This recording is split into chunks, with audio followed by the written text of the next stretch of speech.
Hello everyone, welcome back for another quick tutorial that how you can update Microsoft Windows Defender on Windows 11. The process is pretty straightforward and easy.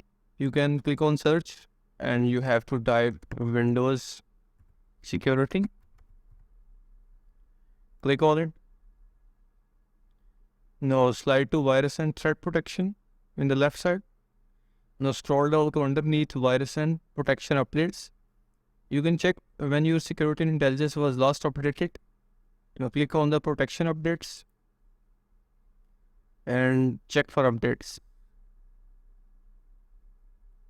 In the previous Windows version, it was known as Windows Defender. Basically, what does it do?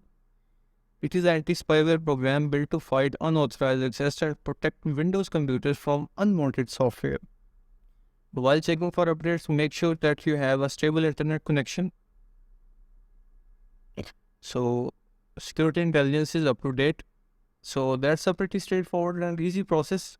Hopefully you liked the video and stay tuned for further videos, and do not forget to like and subscribe my channel. Goodbye.